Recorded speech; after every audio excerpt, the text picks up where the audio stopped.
Mini parliament খ্যাত ডাকসু নির্বাচন দিতে তোড়জোড় শুরু ঢাকা বিশ্ববিদ্যালয় প্রশাসনের।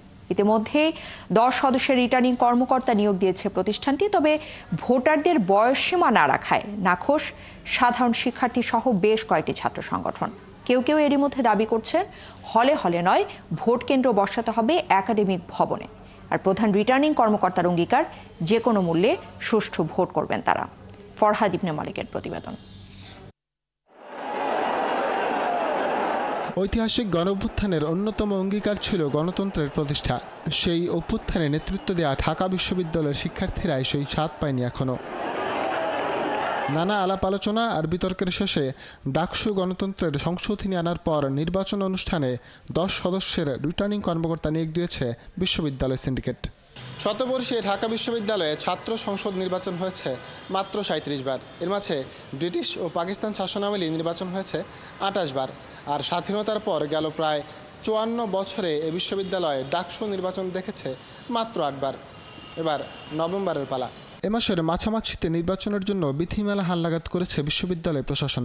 গবেষণা, ক্যারিয়ার ডেভেলপমেন্ট, স্বাস্থ্য ও পরিবেশ এবং মানবাধিকার বিষয়ক 4টি নতুন সম্পাদকীয় পদ যুক্ত হয়েছে ডাকসুতে। একই সাথে অনার্সে ভর্তি হয়ে বিভিন্ন ধাপে উত্থানরত শিক্ষার্থীরা ভোটার হবে বলা হলেও নেই কোনো বয়সসীমা। বয়সসীমা তুলে দেয় নাখোশ সাধারণ শিক্ষার্থীরা। ওনারা বয়সটাকে কিন্তু লিমিটেড করেন নাই, তো এই ক্ষেত্রে এটা কিন্তু সব থেকে বড় একটা বলবো ভুল হয়েছে। যদি এই বয়সসীমাটা নির্ধারণ না হয়, যদি নিয়মিত শিক্ষার্থীদের সক্রিয় অংশগ্রহণে ডাকসুটা না হয়, তাহলে সেই পুরনো রাজনৈতিক চর্চাটাই বিদ্যমান থাকবে। একটা সময়সীমা অবশ্যই তাদের রাখা উচিত ছিল। আমরা ধারণা করেছিলাম যে 18-19 সেশন থেকে রাখবে, কিংবা 18-19 রাখলে 16-17 সেশন বা এই অবধি যদি রাখতো, তাহলে হয়তো বা একটা মার্জিন অনুযায়ী ডাকসু নির্বাচনটা অনেক ফলপ্রসূ হতো। কিন্তু এখন দেখা যাচ্ছে যারা 30+ এজ, কিংবা আমরা দেখতে পারি 12-13 সেশন, তারাও ইলেকশন করবে। প্রশাসন এটা নিয়ে আমাদের সাথে এখনো বসেনি যে তারা আসলে কোন ধরনের চেঞ্জ আনলো এবং কেন আনলো এবং বাকিগুলো তারা কেন আনলো না। আমরা মনে করি এখনো এখানে অনেক ধরনের অগণতান্ত্রিক বিষয় রয়ে গিয়েছে। এটা নিয়ে অবশ্যই আমরা এই নির্বাচন কমিশন থেকে আরেকটা বৈঠক আশা করছি। উদ্ভিদ বিজ্ঞান বিভাগের শিক্ষক অধ্যাপক জসিমউদ্দিনকে চিফ রিটার্নিং অফিসার হিসেবে নিয়োগ দেওয়া হয়েছে। গণযোগাযোগের শামীম রেজা, বাংলার ডক্টর তারিক মঞ্জুর, ব্যাংকিং ও ইন্স্যুরেন্স বিভাগের ডক্টর শহীদুল আলম সহ 9 জন দায়িত্ব পালন করবেন রিটার্নিং কর্মকর্তা হিসেবে। নির্বাচন ও এই কর্মকর্তাদের নিয়েও রয়েছে মিশ্র প্রতিক্রিয়া। ডাকসু ঢাকা বিশ্ববিদ্যালয়ের শিক্ষার্থীদের যেরকম দাবি, তেমনি বাংলাদেশ জাতীয়তাবাদী ছাত্রদলেরও ডাকসু প্রাণের দাবি।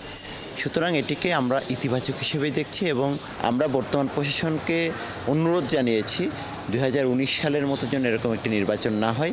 সেক্ষেত্রে একটি কার্যকর পরিবেশ নিশ্চিত করে শিক্ষার্থীদের প্রতিনিধিত্ব নিশ্চিত হয়, এরকম একটি ডাকসু নির্বাচন যেন আয়োজন করা হয়। 2 থেকে 3 দিন 4 দিন পার হয়ে গেছে কমিশন পার হওয়ার পরে, কিন্তু নির্দিষ্ট যে দিক নির্দেশনা, সুস্পষ্ট যে রোড ম্যাপ, সেটা ঘোষণা করার করে তাদেরকে আমি দেখতে পাচ্ছি না। আমরা যারা ডাকসু নির্বাচন কমিটির মধ্যে যারা আছেন, তাদের অনেককে দেখতেছি লিগ পুনর্বাসন করতেছেন। যেই কমিটি গঠন করা হয়েছে তাদের কোনো কার্যক্রম আমরা এখনো সামনে পাইনি, ফলে এখনই কোনো মন্তব্য করা সমীচীন হবে না। তাদের কার্যক্রমের উপর ভিত্তি করে আমরা আমাদের মন্তব্য জানাবো। আমরা দ্রুত সময়ের ভেতরে তাদের যেই নির্বাচন, যে ভোটার তালিকা হালনাগাদ থেকে শুরু করে তফসিল ঘোষণা, এই বিষয়গুলো আমরা দ্রুত সময়ের ভেতরে চাই। যদি আমরা লক্ষ্য করি যে এই ধরনের বিষয়গুলোকে আবার প্রলম্বিত করার চেষ্টা করা হচ্ছে, তাহলে আমরা সে ব্যাপারে আমরা মন্তব্য করব। সবশেষ 2019-এর ডাকসু নির্বাচন ছিল বেশ বিতর্কিত। জাল ভোট, ভোট কারচুপি আর সংঘর্ষে হতবাক হয়ে যান সবাই। ভিপি নির্বাচিত হন নুরুল হক নূর, আর বেশিরভাগ পদে আসে বর্তমানে নিষিদ্ধ থাকা ছাত্রলীগের সমর্থিতরা। প্রধান রিটার্নিং কর্মকর্তা বলছেন এবারের ইতিহাসে সেরা ভোট করতে চান তারা। আমরা আশা করতেছি আগামী কিছুদিনের ভিতরে আমাদের একটা সুন্দর ইলেকশন করার জন্য যে স্টেপগুলো আমাদের অনুসরণ করতে হবে, সেগুলো আমরা অনুসরণ করব। আমরা চাই এটা একটা মডেল হবে সারা দেশের জন্য, কারণ নির্বাচন এমন একটা ইস্যু, কারণ এটার সাথে নাগরিক অধিকার জড়িত। আমার ভোট আমি দেব, যাকে খুশি তাকে দিব। এটা যদি না হয় তাহলে তো নির্বাচন হলো না। আর আমরা এই জন্য 100% প্রতিশ্রুতিবদ্ধ যাতে সুষ্ঠু একটা নির্বাচন আমরা করতে পারি। তিনি আরও জানান, সপ্তাহ শুরুর প্রথম কার্যদিবসে বৈঠক করে নির্বাচনের তারিখ নির্ধারণ করা হতে পারে। ফরহাদ ইবনে মালিক, 71, ঢাকা। 2009 সালের সন্ত্রাস বিরোধী আইন সংশোধন করার প্রস্তাব দিয়েছে গুম সংক্রান্ত কমিশন। কমিশনের সুপারিশ, বিচার 1 বছরের মধ্যে শেষ না হলে অভিযুক্তদের খালাস দিতে হবে। আর দ্বিতীয় ইন্টারিম প্রতিবেদন পর্যালোচনা করে এমন তথ্য পাওয়া গেছে। আরও জানাচ্ছেন মোহন ইসলাম। স্বৈরাচার শেখ হাসিনা সরকারের সময় কিছুদিন পরপরই গুমের অভিযোগ পাওয়া যেত, আর এর শিকার ব্যক্তিরা ছিলেন মূলত বিরোধী মত ও দলের নেতাকর্মী। গুমের পর অনেকেরই কোনো হদিস পাওয়া যায়নি, আবার কাউকে কাউকে অনেক পরে সন্ত্রাস বিরোধী আইনে মামলা দিয়ে আদালতে হাজির করা হতো। গুম কমিশনের প্রতিবেদন মতে তাদের বিচার বছরের পর বছর ঝুলে থাকতো। গুম সংক্রান্ত কমিশনের দ্বিতীয় অন্তর্বর্তী প্রতিবেদন বলছে, এই আইনটিকে ব্যবহার করে আওয়ামী লীগ কথিত জঙ্গি দমনের নামে রাজনৈতিক ক্ষমতা সুসংহত করেছে, আর বিশ্বমঞ্চে বাংলাদেশে জঙ্গি গোষ্ঠীর তৎপরতা রয়েছে এবং তাদের দমনে নিজেদের অপরিহার্যতা দেখানোর চেষ্টা করে শেখ হাসিনা সরকার। স্বৈরাচারের পতনের পর এমন গোপন বন্দিশালার ভয়ঙ্কর তথ্য, জঙ্গি দমনের কথিত গল্প, সন্ত্রাস বিরোধী আইনের অপব্যবহার সামনে আসা শুরু করে। গুম সংক্রান্ত কমিশন এই আইন নিয়ে কয়েকটি প্রস্তাবনা দিয়েছে। এতে বলা হয়েছে, অভিযোগ গঠনের পর থেকে 1 বছরের মধ্যে বিচার কাজ শেষ করতে হবে, আর সময় মতো তা শেষ না হলে ট্রাইব্যুনাল মামলার কার্যক্রম সমাপ্ত করে আসামিকে অভিযোগ থেকে অব্যাহতি দেবে। নির্দিষ্ট সময়ের মধ্যে মামলা শেষ করা না গেলে পরিণতি হিসাবে মামলাতে আসামি খালাস পাবেন, সেটি আইনে থাকতে পারে।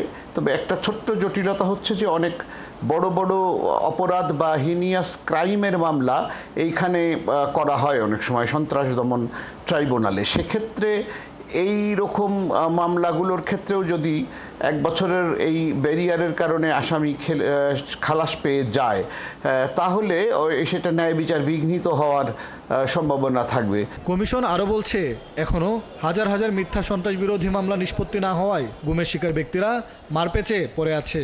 আর একজন ভুক্তভোগীর গড় আইনি ব্যয় প্রায় 7 লাখ টাকা, যা বার্ষিক হিসাবে পারিবারিক গড়ায়ের দ্বিগুণ।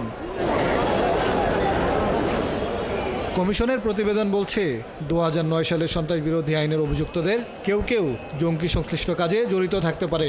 তাদের অপরাধ বিবেচনায় নিয়ে বিচার করতে হবে। এই আইনের মামলাগুলো দ্রুত সময়ে নিষ্পত্তিরও প্রস্তাব দিয়েছে গুম সংক্রান্ত কমিশন।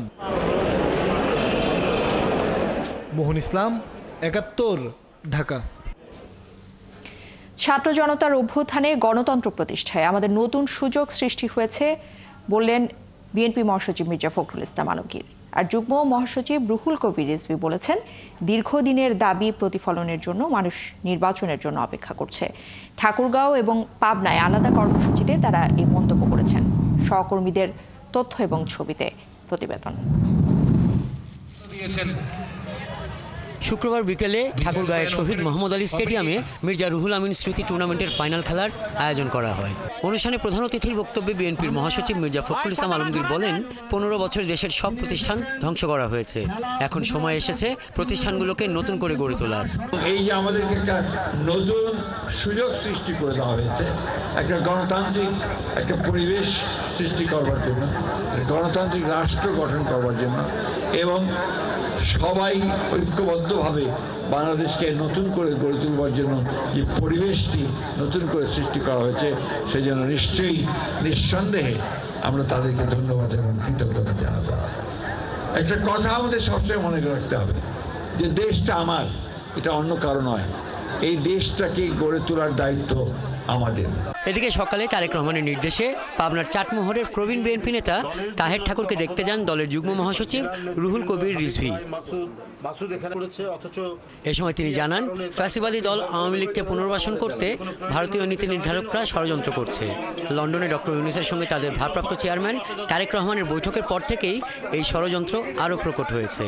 এই আন্দোলন সংগ্রামে ছিলেন আরও অনেক দল, যে দাবি করেছে সেই দাবির পরিপ্রেক্ষিতে আমার মনে হয় আমরাও যে একেবারে কালকেই দিতে হবে সেটা বলিনি, আমরা বলেছি একটা যৌক্তিক সময়ের মধ্যে, ডিসেম্বরের কথা আমরা বলেছি। তো সেই ক্ষেত্রে তাদের মধ্যে আলাপ আলোচনা হওয়ার পরে নিশ্চয়ই একটা যৌক্তিক সময়ের মধ্যেই আমাদের অন্তর্বর্তীকালীন সরকার তারা নির্বাচন কমিশনকে জানাবে যে কবে ভোটটা হবে। তা আমাদের বিশ্বাস জনগণের দাবির প্রতিফলন হবে সরকারের সিদ্ধান্তের মধ্যে। তিনি আরও বলেন, এখন আমরা গণতন্ত্রের পথে হাঁটছি, সৌধ নির্মাণ এখনও শেষ হয়নি, ষড়যন্ত্র এখনও শেষ হয়নি। পার্শ্ববর্তী দেশ তারা যখনই দেখেছে ডক্টর ইউনূস সাহেব এবং তারেক রহমান সাহেবের বৈঠক হয়েছে, এখন আমাদের ভারপ্রাপ্ত চেয়ারম্যান তারেক রহমানের নামে অসংখ্য কুৎসা এবং অপপ্রচার সেখান থেকে চালানো হচ্ছে। হাসান আহমেদ, ৭১। ইসরায়েল হামলা বন্ধ না করলে যুক্তরাষ্ট্রের সঙ্গে কোনো আলোচনা হবে না বলে সাফ জানিয়ে দিয়েছেন ইরানের পররাষ্ট্রমন্ত্রী আব্বাস আরাগচি। এদিকে শুক্রবার ইরানের 3টি ক্ষেপণাস্ত্র উৎক্ষেপণ কেন্দ্র ধ্বংস এবং সামরিক বাহিনীর এক কমান্ডারকে হত্যার দাবি করেছে ইসরায়েল। একই দিন ভোর থেকে ইরানের পাল্টা হামলায় ইসরায়েলের তেল আবিব, হাইফা এবং বীরসেবা শহরের ব্যাপক ক্ষয়ক্ষতি হয়। এসব হামলায় আহত হন অন্তত 240 জন ইসরায়েলি। এদিকে নিরাপত্তার জন্য ইরানে নিজেদের দূতাবাস বন্ধ করে দিয়েছে 6 দেশ। সৃষ্টি ঘটকের প্রতিবেদনে বিস্তারিত। একের পর এক ক্ষেপণাস্ত্রের আঘাতে কেঁপে উঠছে ইসরায়েল আর ইরানের মাটি। বৃহস্পতিবার রাতভর হামলার পর শুক্রবার ভোরেও ইসরায়েলের ভূখণ্ড লক্ষ্য করে শতাধিক ড্রোন ও ক্ষেপণাস্ত্র হামলা চালায় ইরান। এসব হামলায় আগুন ধরে যায় মাইক্রোসফটের অফিস, ইসরায়েলে নরওয়ের রাষ্ট্রদূতের বাসভবন সহ বিভিন্ন সামরিক স্থাপনায়। এসব হামলায় প্রায় 250 ইসরায়েলি আহত হন, যাদের মধ্যে কয়েকজনের অবস্থা আশঙ্কাজনক। এর মধ্যে ইরান থেকে ছোড়া বেশ কয়েকটি ড্রোন মৃত সাগরে প্রতিহত করা হয়েছে বলে জানায় ইসরায়েলের প্রতিরক্ষা বাহিনী IDF। অন্যদিকে ইসরায়েলও ইরানকে লক্ষ্য করে চালিয়ে যাচ্ছে পাল্টা হামলা। IDF জানিয়েছে রাতভর ইরানের একাধিক ক্ষেপণাস্ত্র উৎপাদন কেন্দ্র ও একটি পরমাণু গবেষণা কেন্দ্রে 60টির বেশি বিমান হামলা চালিয়েছে তারা। হামলায় 120টির মতো বোমা ও ক্ষেপণাস্ত্র ব্যবহার করা হয়েছে। এতে ইরানের 3টি ক্ষেপণাস্ত্র উৎক্ষেপণ কেন্দ্র ধ্বংস ও সামরিক বাহিনীর এক কমান্ডারকে হত্যার দাবি করেছে ইসরায়েল। এছাড়া এদিন ইরানের আরও একটি হাসপাতালে হামলা চালিয়েছে তেল আবিব। এ নিয়ে চলমান সংঘাতে ইরানের 3টি হাসপাতালে হামলা চালালো দেশটি। হাসপাতালে এই হামলার ঘটনাকে কাপুরুষোচিত বলে এর ভয়াবহ জবাবের হুঁশিয়ারি দিয়েছেন ইরানের প্রেসিডেন্ট মাসুদ পেজেশকিয়ান। একই দিন দেশটির পররাষ্ট্রমন্ত্রী আব্বাস আরাগচি বলেছেন, ইসরায়েল হামলা বন্ধ না করা পর্যন্ত যুক্তরাষ্ট্রের সঙ্গে কোনো ধরনের আলোচনায় যাবে না তেহরান। যুক্তরাষ্ট্র আলোচনা চায় এবং তারা এ কথা জানিয়ে কয়েকবার বার্তা পাঠিয়েছে, কিন্তু যুক্তরাষ্ট্র এই অপরাধের অংশীদার। তাই আমরা স্পষ্টভাবে জানিয়েছি, এই আগ্রাসন বন্ধ না হওয়া পর্যন্ত আলোচনার কোনো সুযোগ নেই। এরই মধ্যে শুক্রবার নিজেদের পরমাণু প্রকল্প রক্ষা ও ইসরায়েলের সঙ্গে চলমান সংঘাত ঠেকাতে ফ্রান্স, জার্মানি, ব্রিটেন ও ইউরোপীয় ইউনিয়নের সঙ্গে বৈঠকে বসতে যাচ্ছেন ইরানের পররাষ্ট্রমন্ত্রী। একই দিন নিরাপত্তা উদ্বেগের মধ্যে ইরানে নিজেদের দূতাবাস সাময়িকভাবে বন্ধ ঘোষণা করেছে অস্ট্রেলিয়া, স্লোভাকিয়া, চেক প্রজাতন্ত্র, বুলগেরিয়া, পর্তুগাল ও নিউজিল্যান্ড, এই 6টি দেশ। এদিকে ইরান ও ইসরায়েলের চলমান সংঘাতে যদি যুক্তরাষ্ট্র সরাসরি হস্তক্ষেপ করে অথবা ইরানের সর্বোচ্চ নেতা আয়াতুল্লাহ আলী খামেনিকে হত্যা করা হয়, তাহলে হিজবুল্লাহও এতে জড়িয়ে পড়বে বলে হুঁশিয়ারি দিয়েছে সশস্ত্র গোষ্ঠীটি। সৃষ্টি ঘটক, ৭১। নিজেদের সামরিক বাহিনীর elite forum Islamic revolutionary guard corps IRGCর গোয়েন্দা বিভাগের প্রধান হিসেবে ব্রিগেডিয়ার জেনারেল মাজিদ খাদামিকে নিয়োগ দিয়েছে ইরান। IRGCর শীর্ষ কমান্ডার মেজর জেনারেল মোহাম্মদ পাকপোর তার নিয়োগ চূড়ান্ত করেছেন বলে জানিয়েছে দেশটির রাষ্ট্রায়ত্ত বার্তা সংস্থা ইরনা।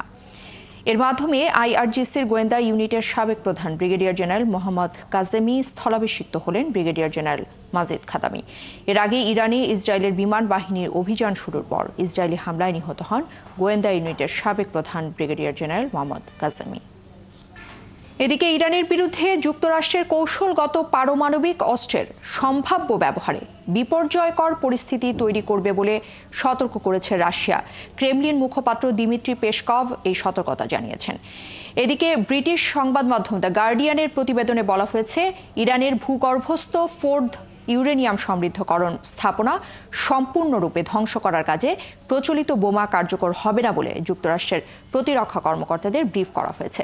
স্থাপনাটি ধ্বংস করতে হলে প্রথমে প্রচলিত বোমা দিয়ে এবং তারপর B-2 বোমারু বিমান থেকে কৌশলগত পারমাণবিক অস্ত্র ফেলতে হবে। তবে মার্কিন প্রেসিডেন্ট ডোনাল্ড ট্রাম্প ফোর্দে কৌশলগত পারমাণবিক অস্ত্র ব্যবহারের কথা ভাবছেন না বলে জানিয়েছেন। এছাড়া হোয়াইট হাউসের বৈঠকে যুক্তরাষ্ট্রের প্রতিরক্ষামন্ত্রী পিট হেক্সেথ এবং জয়েন্ট চিফ অব স্টাফের চেয়ারম্যান জেনারেল ড্যান কেইনে এ বিষয়ে কোনো প্রস্তাব দেননি।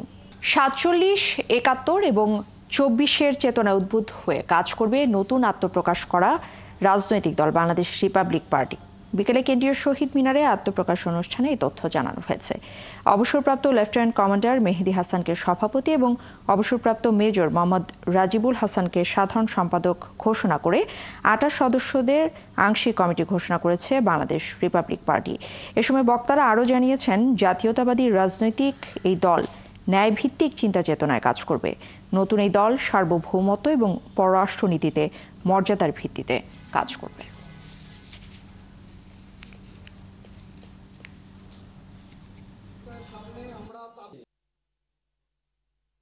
বাংলাদেশ রিপাবলিক পার্টির কেন্দ্রীয় আংশিক কমিটির ঘোষণা করা হলো। সভাপতি লেফটেন্যান্ট কমান্ডার মোহাম্মদ মেহেদী হাসান, অবসরপ্রাপ্ত। আমরা জনগণের মধ্যে কোনো ভেদাভেদ চাই না। এই দেশের 18 কোটি জনগণ আমরা সবাই একসাথে একই কাতারে মিলে বাংলাদেশের কল্যাণে, জনগণের কল্যাণে কাজ করব। টোটাল 34টা দিন ধরে যারা রাজপথ থেকে একজন ফ্যাসিস্ট সরকারকে ঘটিয়েছে, তাদের সেই আশা এখন গুড়ে বালিতে পরিণত হয়েছে। বাংলাদেশে আমি রাজনীতি দেখাই দেবো আমরা। বিএনপি এটা যে কেমন দল হইব, ছেড়ে যাওয়া দল হইব না। আমরা দেখতে পাচ্ছি কিছু কিছু দল সংস্কার ছাড়াই নির্বাচনের কথা বলছে। নির্বাচন কালকে হোক, বিএনপির পক্ষ থেকে বলতে চাই আমাদের কোনো সমস্যা নাই, কিন্তু মাননীয় ইন্টেরিয়র গভর্নমেন্টের প্রধান উপদেষ্টা ডক্টর মোহাম্মদ ইউনূসকে আমি বলতে চাই, যেই আশা এবং আকাঙ্ক্ষার মাধ্যমে এই বাংলার মানুষ আপনাকে ক্ষমতার মসনদে বসাইছে, সেটা কিন্তু শুধুমাত্র ওই তত্ত্বাবধায়কের মতো একটা নির্বাচন দিয়ে চলে যাবেন সেই জন্য নয়।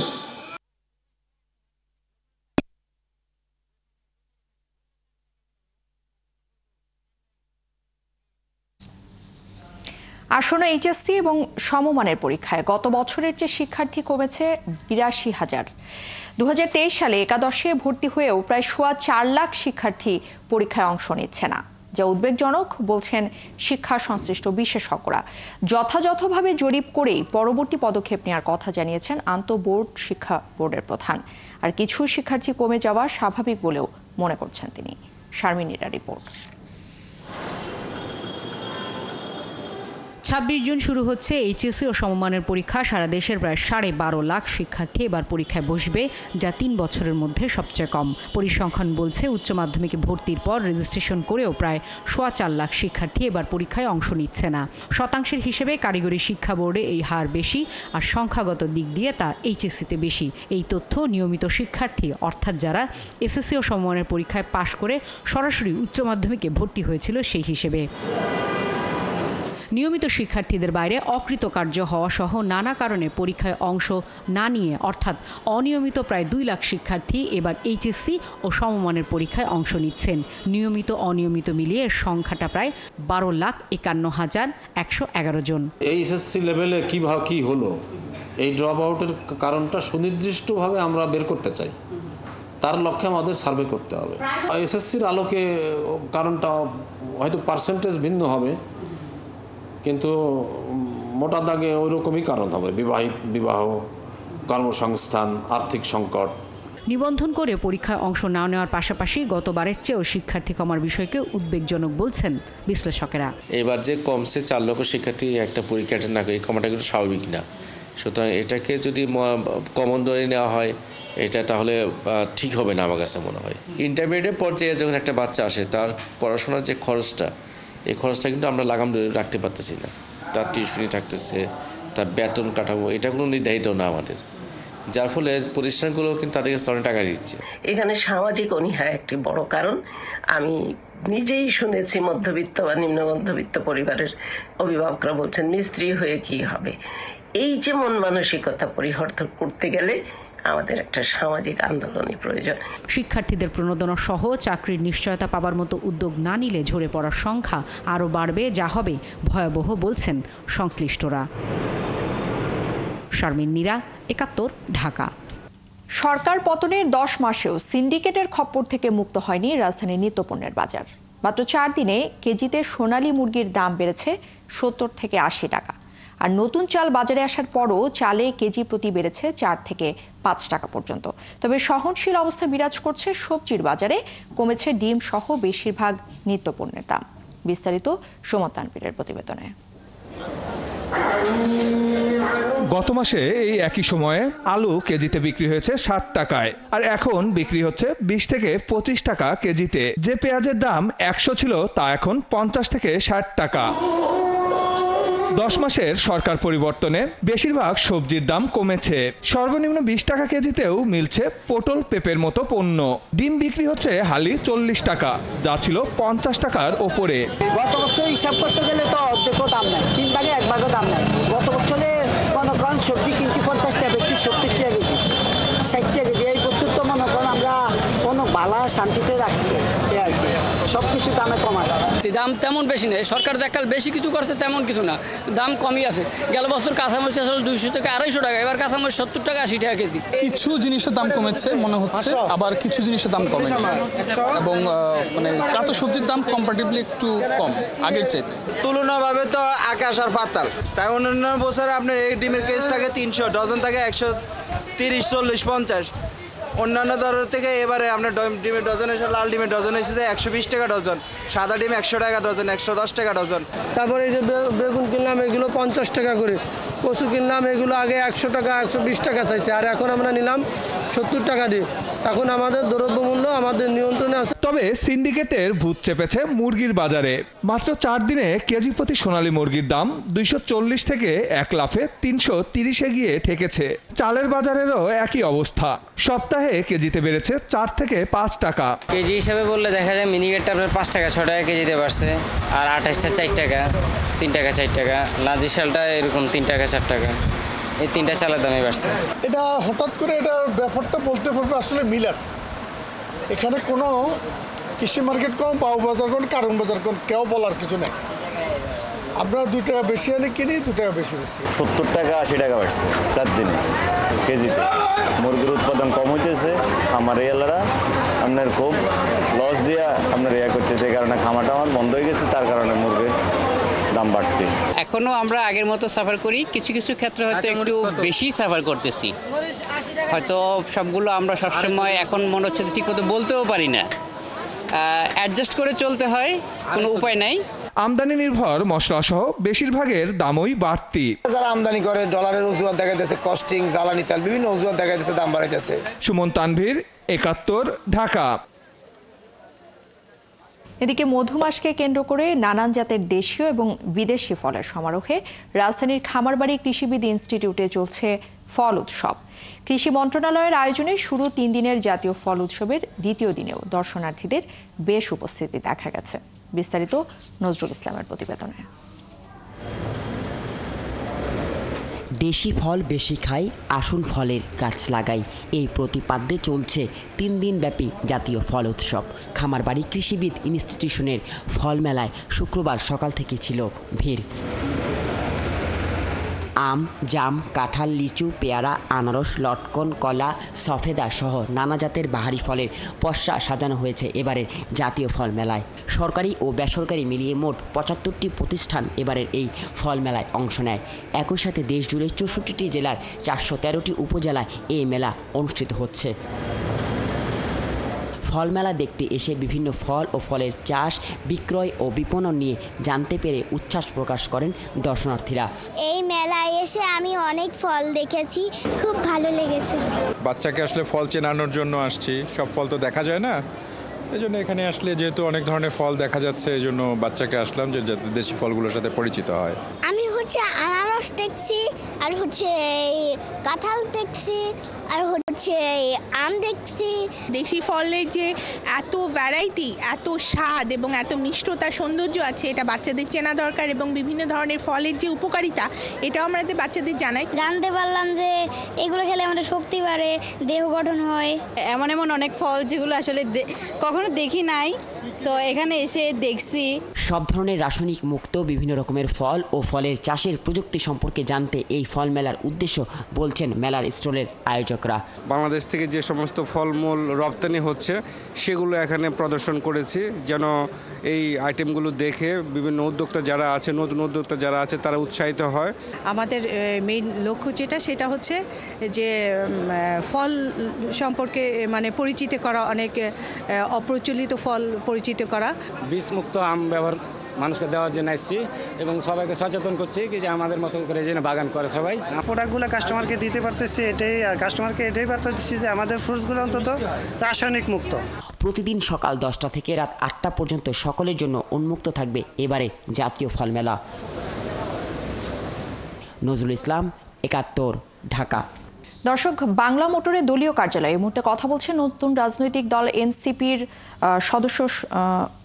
সদস্য সচিব আক্তার হোসেন। আমরা সরাসরি চলে যাচ্ছি সেখানে। রাজনীতিতে ক্ষমতাকে কুক্ষিগত করে রাখবার যে মানসিকতা, ব্যক্তির কাছে দলকে বন্ধ করার যে মানসিকতা, সেই মানসিকতা থেকে বেরিয়ে এসে জাতীয় নাগরিক পার্টি এমন একটি সাংগঠনিক কাঠামো উপস্থাপন করতে চায় যার মধ্য দিয়ে কোনো একজন ব্যক্তি তার জীবদ্দশায় সর্বোচ্চ 2 বার সভাপতি, সর্বোচ্চ 2 বার সাধারণ সম্পাদক নির্বাচিত হতে পারবেন। আমাদের যে কেন্দ্রীয় কমিটি গঠিত হবে সেই কেন্দ্রীয় কমিটি 3 বছর সময় প্রাপ্ত হবেন। 3 বছর সময়ের সর্বশেষ 3 মাস, সেই 3 মাসের মধ্যেই পরবর্তী কাউন্সিল, পরবর্তী নির্বাচন আয়োজন করতে হবে। সভাপতি এবং সাধারণ সম্পাদক জাতীয় নাগরিক পার্টি এনসিপির রাজনৈতিক পরিষদের কাছে, পলিটিক্যাল কাউন্সিলের কাছে দায়বদ্ধ থাকবে।